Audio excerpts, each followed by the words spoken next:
दोस्तों सीमा लोगी चैनल में फिर से स्वागत करती हूँ आज के इस वीडियो में। तो आज के इस वीडियो में हम एक छोटा सा बेटी विवाह गीत लेकर आए हैं। तो कैसा लगेगा कमेंट सेक्शन में जरूर बताइए। यदि पसंद आए तो लाइक सब्सक्राइब शेयर कीजिएगा।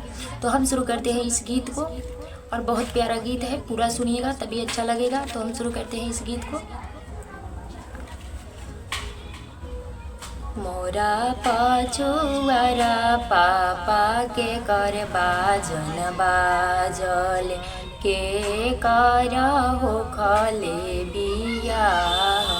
मोरो पिछुआरा पापा के कर बाजन बाजल के कर हो खले बिया। पिछुआरा बेटी तोहर बाजन बाजल तोहरा हो खले बिया। पिछुआरा बेटी तोरे बाजन बाजल तोहरा हो खले बिया।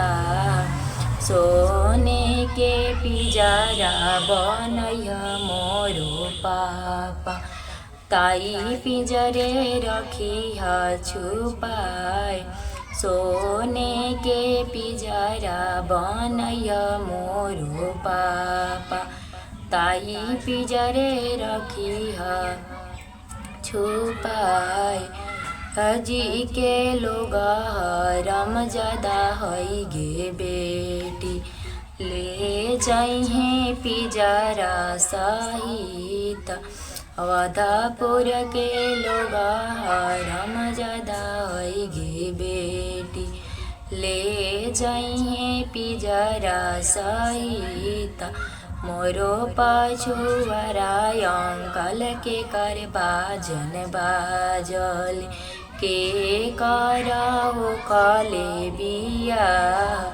मोरो पछुआरा अंकल के कर बाजन बाजल के कर हो खले बिया। तोरा पछुआरा भतीजी तोहर बाजन बाजल तोहरा हो खले बिया। सोने केरा पिंजरा बनैया मोरो चाचा, ताई पिंजरे रखी छुपाए। सोने केरा पिंजरा बनैया मोरो बाबा, ताई पिंजरे रखी छुपाए।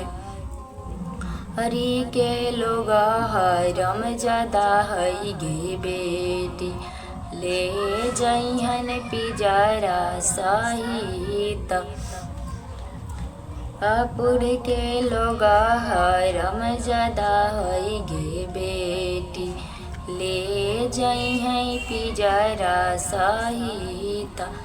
मोरा पछुआरा भैया के कर बाजन बाजल के कर हो खले बिया।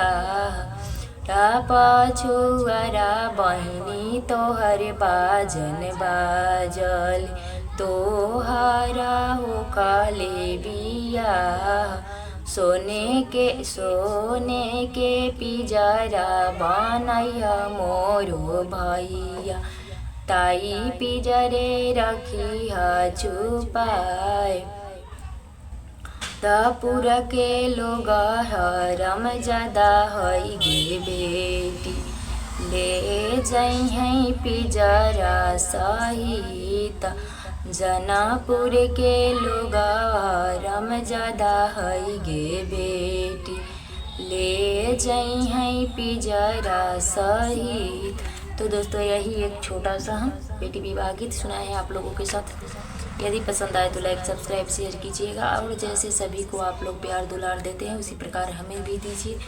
और किसी प्रकार के गीत आप लोगों को सुनना हो तो हमारे चैनल पर कमेंट जरूर कीजिएगा।